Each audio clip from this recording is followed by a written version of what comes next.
এটা কে গো? তুমি কে? তুমি ভিডিও করা লাগবে না, এটা বসাও। এরা আত্মীয় স্বজন আছে এখানে, আসেননি? রাখেন লগে মহিলা, বুঝছি আমি। এর তো বোঝা যাচ্ছে না যে মহিলা না মেয়ে। যেটা আছে তুমি যাও, তুমি মহিলাদের প্যান্ডেলে যাও। আমাকে এত বড় করে দেখা যাচ্ছে, এখানে তো ছোট, এখানে বড় না। যাও তুমি ওখানে চলে যাও। মহিলাদের এখানে জাগো হচ্ছে না, ঠিক আছে? তুমি একটু আস্তে করে জায়গা করে দাও তাকে। এখানে আছে, আমি এটা বুঝি না প্রথম। খবরেরই আযাব যদি মানুষ দেখিত, ঘরবাড়ি ছাড়িয়া পাগল হইতো। বন্ধু নাই রে, বান্ধব নাই রে, যেই জায়গায় সেই জায়গারও বন্ধু নবী মুস্তাফায়। ডাইনে মাটি বামে মাটি, মাটির বিছানা, উপরেতে দেখবা চাইয়া বাঁশের কারখানা। কত রঙিন কাপড় পরলা এই দুনিয়ার মাঝে, মরার পরে সাদা কাপড় পরাইব তোমারে। নাকে কানে তুলা দিবে, গরম পানির গোসল দিবে, হাতর লোবান ছিটায়া দিবে কাফনের উপরে। পুরুষ হইলে 3টি কাপড়, বাইজান নারী হইলে 5। হিসাব কিন্তু দিতে হবে কবরের মাজার। মুনকার নকির আসবে যখন তোমার কবরের ভিতরে, কলিজা তোর ফেটে যাবে ডরার ভয়েতে। হাসরেতে হইবা শামিল হাইরে গামের সাগরে। সূর্য তোমার থাকবে ভাইজান 1 বিঘায় উপরে। জিহ্বাটা তোর বের হইয়া যাবে, আরে পানি কেউ দিবে না। ইমানদার হইলে বাইরে চিন্তা থাকবে না। নামাজ রোজা করো যদি দুনিয়ার ভিতরে, সম্মানে রিসিভ করবে ফেরেশতা কবরে। কবরে নিয়া গো তোমায় রাখিবে স্বজনে। ইমানদার হইলে তুমি যাবে জান্নাতের ভিতরে। হুরগিল মানার ফেরেশতারা করিবে সম্মান। দুলা যেমন সাজিয়া আসে শ্বশুর বাড়ির হইয়া জামাই, ওই কবরে জান্নাতের মেহমান করিবে তাহারে। ইমান আমল লইয়া যাইতে পারিলে কবরে। আমার একটা গজল আছে লেখা, আমাকে একজন বলছে যে আপনার লেখা যে একটা গজল আছে, এটা গাবেন। গাইবো নাকি? আমার জায়গা হবে নি আমার মরা লাশের লাইগা, মসজিদের পাশে আমার কবর দিও কইরা। আমার জায়গা হবে নি, আমার জায়গা হবে নি আমার মরা লাশের লাইগা, মসজিদ আমার কবর দিও কইরা। আমার জায়গা হবে নি। জগৎবাসী রে, আমি যেদিন যাব মারা দুনিয়া ছাড়িয়া, ভাই বন্ধু আত্মীয় স্বজন যাবে রে বনিয়া। কষ্ট হইল 3.5 হাত মাটি দিও কইরা। আমার জায়গা হবে নি, আমার জায়গা হবে নি আমার মরা লাশের লাইগা। জায়গা মসজিদের পাশে আমার কবর দিও কইরাই আমার জায়গা হবে নি এলাকাবাসী রে আমি যেদিন যাব মারা দুনিয়া ছাড়িয়া রঙিন জামা কাপড় সবই নিবারে খনিয়া সাদা আমার কিনে কাপড় আমায় দিবার পরায়া আমার জায়গা হবে নি আমার জায়গা হবে আমার মরা লাশের জায়গা মসজিদের পাশে আমার কবর দিও কইরাই আমার জায়গা হবে নি জগৎবাসী রে আমি যেদিন যাব মারা দুনিয়া ছাড়িয়া ভাই বন্ধু আত্মীয় স্বজন যাবে রে বলিয়া তোমরা রে দুবার মাঝে শরীর রাখিবা করিয়া আমার জায়গা হবে নি আমার জায়গা হবে নি আমার মরা লাশের জায়গা মসজিদের পাশে আমার কবর দিও কইরাই আমার জায়গা হবে নি এ মুসলমান আর ডাইনে বামে যাচ্ছি না আর কিছুক্ষণ সময় কথা বলি এরপর আমি আর অনুমতিও চাইব না শেষ দোয়া করে ফেলবো এই পুঁথিতে 3 ঘন্টার ওয়াজ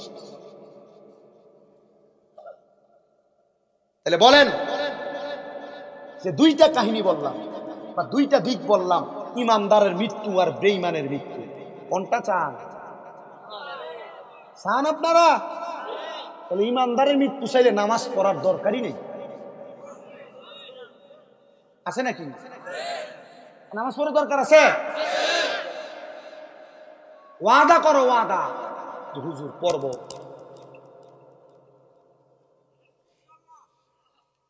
ইনশাল্লাহ ঠিক থাকবে ইনশাল্লাহ আমার সাথে 2-3 জন আছে যে হুজুর এরা মাহফিলে ওয়াদা করে নামাজ পড়বে আমি ওয়াদা করি না কারণ এ ওয়াদা করে পরে নামাজ পড়ে কত ছেলে মেয়ে মা বাবা মারা যাওয়ার পর জানাজার মাঠে দাঁড়াইয়া ওয়াদা করে আর নামাজ ছাড়বো না এরপর সে 2 দিন 3 দিন 4 দিনে পরে নামাজের খবর না কথা বলেন না কেন আর কষ্ট নামাজ ছেড়ে দিবেন না নামাজ ছাড়া যাবে না আল্লাহ বুঝার তৌফিক দান করুন আরো জোরে পড়ে না আমিন আপনাদের কষ্ট হইতেছে নাকি তাহলে যা বলছি এটার উপর আমল চলবে আমল চলবে আল্লাহর প্রতি তাওয়াক্কুল থাকবে আল্লাহ সেই তাওয়াক্কুল আমাদের সিনাতে আমাদের রুহুতে দান করুন পড়ে না আমিন যেই কথা শেষ করছি বাবারাম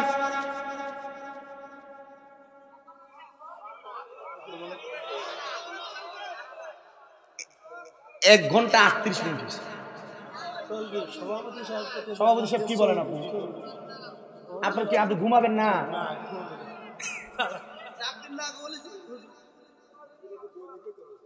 আমি তো দৈনিক করা লাগে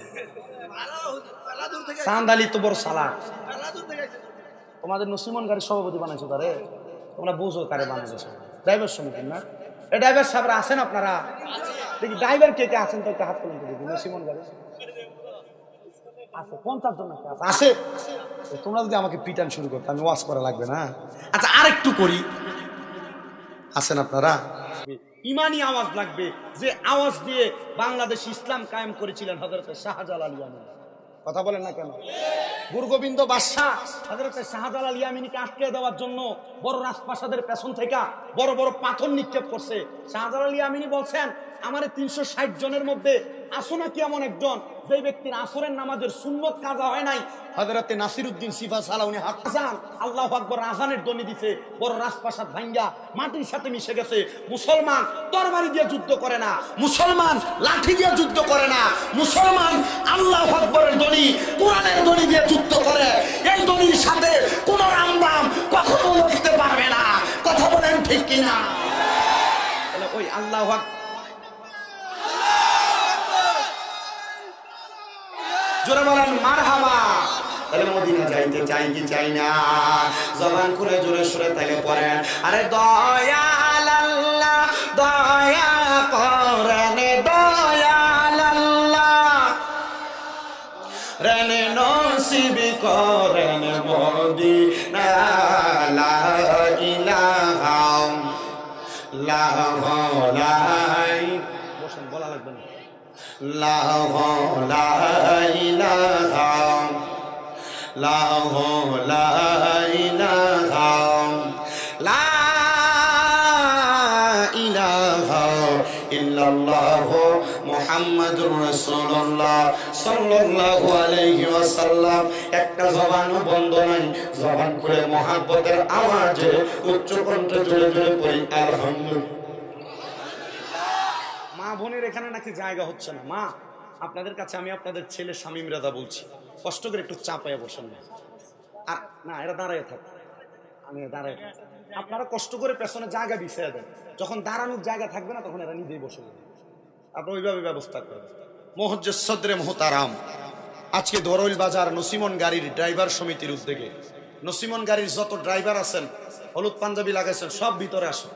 আর আমার হাতের ডাইন দিক দিয়ে আপনারা সিরিয়ালে সব এখানে থাকে। তোমরা থাকলে সাহস বাড়বে, ওয়াজ হবে সুন্দর। কি বলেন? এরা থাক, আপনারা চান কি না? না না, যারা বসছেন আপনারা বসা থাকেন, এই বসারা বসা থাকেন, বাহিরে যারা এরা যেন চলে আসে, এই জন্য এটা বলছি, বুঝো না তোমরা দিচ্ছেন।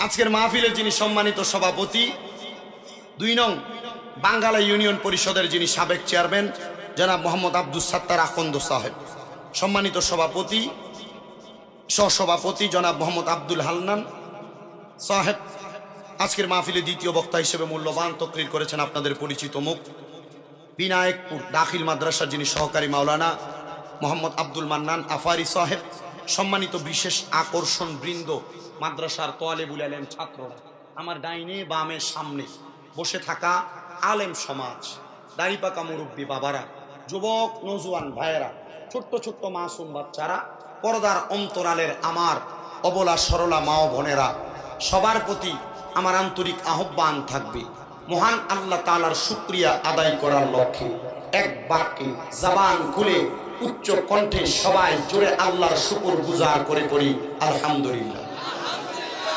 আপনারা বলেন আলহামদুলিল্লাহ বললে খুশি হয় কি? আল্লাহকে খুশি করার দরকার আমাদের আছে না নাই?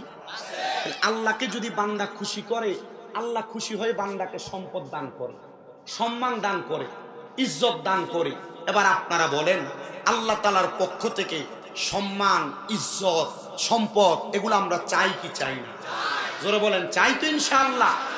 গভীর মনোযোগ আমার বাবারাম, আর ডাইনে বামে যাব না, সরাসরি আমি আমার আলোচনার ধারাবাহিকতার মধ্যে চলে যাই। আমার আল্লাহ তাআলার কোরআনুল কারীম থেকে 2টা আয়াতে কারিমার খণ্ড বিশেষ তেলাওয়াত করেছি। আল্লাহ তাআলা কোরআনুল কারীমের মধ্যে বলেন বিসমিল্লাহির রহমানির রহিম, লা ইউকাল্লিফুল্লাহু নাফসান ইল্লা উসআহা। আমার আল্লাহ তাআলা বলেন বান্দা, আমি আল্লাহ কারোর সাধ্যের বাহিরে কোনো কিছু চাপাইয়া দেই না। বলে হুজুর কেন আল্লাহ তাআলা কারোর সাধ্যের বাহিরে কোনো কিছু চাপাইয়া দেন না, কিভাবে বুঝবো? এখানে অনেকে আছেন রিকশা চালান, অনেকে নসিমন গাড়ি চালান, অনেকে ব্যবসা বাণিজ্য করেন, দোকানদারি করেন, অনেকে কৃষিকাজ করেন। আপনি কৃষিকাজ করে আফসোস করেন আল্লাহ যদি আমার লাখ টাকার বাড়ি দিত, যদি আল্লাহ আমার ঢাকা শহরে একটা বড় ব্যবসার ব্যবস্থা করে দিত, আমার এমন ভাঙ্গা বাড়ি না হয়ে যদি ভালো বাড়ি হতো, এই কতই না ভালো হতো। আর বাবা কেমনে ভালো হবে? কারণ আল্লাহ তো বলেছেন আমি কারোর সাধ্যের বাহিরে চাপায়া দেই না। আপনি যা পেয়েছেন আপনি এটাই পাওয়ার যোগ্য, আল্লাহ এই জন্য আপনাকে এটা দিয়েছেন।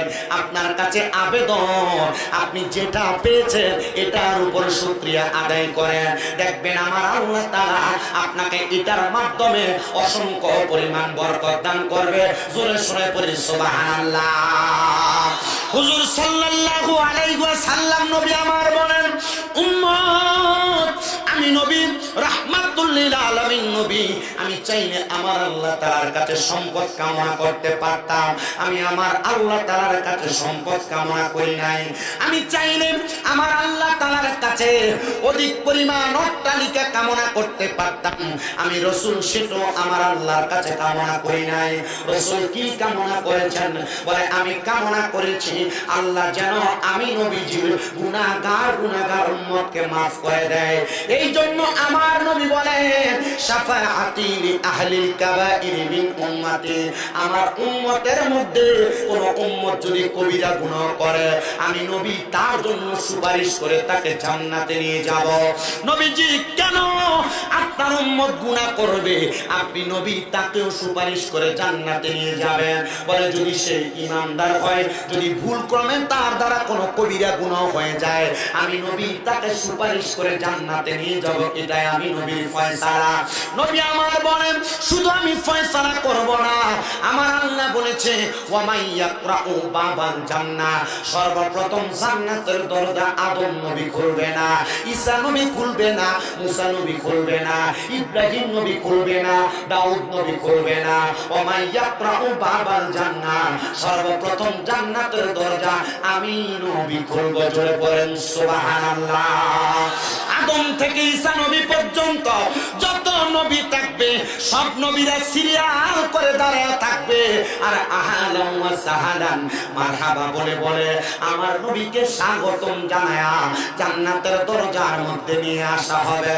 জান্নাতের দরজা খুলতে বলবেন রাহমাতুল লিল আলামিন নবীজি হযরত মুহাম্মদ মুস্তাফা আহমদ মুস্তাফা সাল্লাল্লাহু আলাইহি ওয়াসাল্লাম নবীজি যখন জান্নাতের দরজা খুলতে বলবে আল্লাহ তাআলার অসংখ্য ফেরেশতারা আমার নবীকে দেখেছে, কিন্তু জান্নাতের দরজার ওই ফেরেশতাকে আমার আল্লাহ তাআলা আমার নবীর চেহারা মুবারক দেখান নাই। আমার নবীকে ওই ফেরেশতা প্রশ্ন করবে মান আনতা, কে আপনি? উনি বলবে আনা মুহাম্মাদুর রাসূলুল্লাহ সাল্লাল্লাহু আলাইহি ওয়াসাল্লাম। যখন নবীজি এই কথা বলবে ফেরেশতা বলবে আপনার সম্পর্কে আমাকে বলা হয়েছে যে আপনি যদি আসেন জান্নাতের দরজা যেন খুলে দেওয়া হয়। নবী আমার জান্নাতের দরজা খোলার পরে জান্নাতের দরজার একবারে চৌকাঠ বরাবর দাঁড়ায়া আমার নবীজির একটা একটা করে উম্মতকে জান্নাতে নিয়ে যাবে, কিন্তু আমার নবীজি তাকে দেখবেন নবীজির সকল উম্মত এখনো জান্নাতে যায় নাই। আমার রহমতের নবীজি ডাক দিয়া বলে উম্মত ততক্ষণ পর্যন্ত জান্নাতের দরজা বন্ধ করা হবে না, ততক্ষণ পর্যন্ত আমার একটা উম্মত জান্নাতে যাওয়া বাকি থাকবে। নবীজি তখন ওই জায়গার মধ্যে আমার আল্লাহ তাআলার কাছে সিজদার মধ্যে পড়ে যাবে, আমার আল্লাহ তাআলার কাছে ফরিয়াদ করবে গো আল্লাহ আমার আর উম্মত কোথায় যাদেরকে আমি নবী এখনো জান্নাতে প্রবেশ করাতে পারি নাই। তখন জিবরাইল আলাইহিস সালাতু ওয়াস সালামের মাধ্যমে আমার নবীকে বলা হবে ও মুহাম্মাদুর রাসূলুল্লাহ আপনার বাকি উম্মতগুলা এখনো হাসরের ময়দানে অপেক্ষা করতেছে। কেন বলে মিজানের পাল্লার মধ্যে আপনার উম্মতের আমলনামাগুলা ওজন করা হয়েছে, যাদের নেক আমল বেশি ছিল তাদেরকে তো আপনি জান্নাতে পাঠিয়ে দিয়েছেন, কিন্তু যাদের বদ আমল বেশি তারা এখনো পর্যন্ত জাহান্নামে যাওয়ার জন্য অপেক্ষমান হাসরের ময়দানে। রাহমাতুল লিল আলামিন নবীজি ডাক দিয়া বলবেন হে জিবরাইল আলাইহিস সালাতু ওয়াস সালাম আমি নবীজি হাসরের ময়দানে আমার উম্মতের সাথে সাক্ষাৎ মিলিত হতে চাই। আমার নবীজি হাসরের ময়দানের পশ্চিম দিক থেকে হাসরের ময়দানের পশ্চিম দিক থেকে পুরো হাসরের মাঠের মধ্যে হাজির হয়ে যাবে। তাকে দেখবে নবীজির গুনাহগার উম্মতগুলো মুখটা একবারে এতিমের মতো একবারে শুকনা, ওই উম্মতগুলো দাঁড়িয়ে আছে। মা মারা গেলে বাবা মারা গেলে একটা এতিম সন্তানের অবস্থা যেমন হয় ওই উম্মত এমন ভাবে দাঁড়িয়ে থাকবে। আল্লাহর নবী রহমাতুল লিল আলামিন নবী বলবে হে আল্লাহ আমার উম্মতকে কেন মাফ করা হয় নাই? উম্মত কেন এখনো পর্যন্ত জাহান্নামে যাওয়ার রাস্তায়? বলা হবে উম্মত গুনাহ করার কারণে উম্মতের নেক আমলের পাল্লাটা হালকা ছিল, উম্মতের বদ আমলের পাল্লাটা ভারী ছিল। রহমতের নবীজি আল্লাহ তাআলার কাছে ফরিয়াদ করবেন আল্লাহ আমার উম্মতের আমলনামাগুলা আরেকবার ওজন করেন না, আরেকবার এবার আমার নবীজির আদেশ মোতাবেক উম্মতের আমল নামাগুলা ওজন করা হবে। বদ আমলগুলা এক পাল্লায়, নেক আমলগুলা আরেক পাল্লায়। বদ আমলের পাল্লা ভারী আর নেক আমলের পাল্লাটা হালকা। আমি নবীজির হাদিসে মুবারাকা পইরা দেখলাম আমার নবীজির আসকান মুবারকের ভিতর থেকে নবীজি কি যেন একটা সাদা কাগজের টুকরা বের করে আমার নবী সেই জায়গায় রাখবে, আর উম্মতের আমল নামার পাল্লাটা থরথর করে ভারী হয়ে যাবে। নবী ওই কাগজের টুকরাটাতে এমন কি লেখা থাকবে? বলে আমি নবীজির একবার দুরূদ শরীফ লেখা থাকবে। ওই দুরূদ শরীফের বরকতে ওই কাগজের টুকরাটা যখন আমলের পাল্লায় পড়বে থরথর করে নিচের দিকে নেমে যাবে, থরথর করে নিচের দিকে নেমে যাবে। এই উম্মত, ওই নবীর উম্মত আপনি, যেই নবীজি আপনার জন্য ফয়সালা করবেন। ওই নবী বলে নামাজ পড়ো, তুমি উম্মত পড়ো না। ওই নবী বলে রোজা রাখো, তুমি উম্মত রাখো না।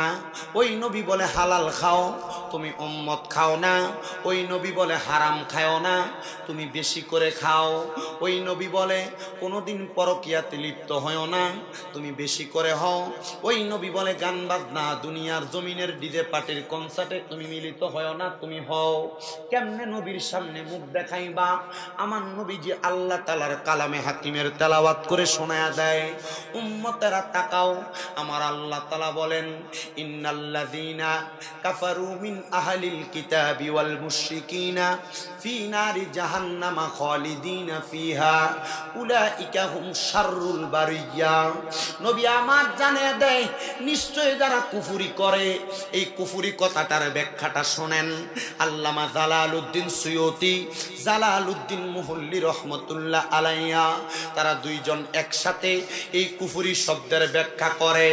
আল্লাহর কোরআন যা আদেশ করে সে আদেশ অমান্য করে কোনো কর্ম সম্পাদন করা, আল্লাহর কোরআন যা নিষেধ করে সেই আদেশ অমান্য করে কর্ম সম্পাদন করা কুফরি। এক নাম্বার কুফরি হলো নামাজ যদি কেউ অস্বীকার করে। আমরা মুসলমান নামাজ অস্বীকার করি না, কিন্তু নামাজ ছেড়ে দেই। নামাজ অস্বীকার করলে কুফরি, ছেড়ে দিলে ফাসেক। এ মুসলমান যদি কেউ অস্বীকার করে তাহলে জাহান্নামী। ফাসেক যদি হয়ে যায় দোয়া করলে কবুল হবে না। আর একটা কুফরি হলো চুরি করা। চুরি করা, চুরি করা।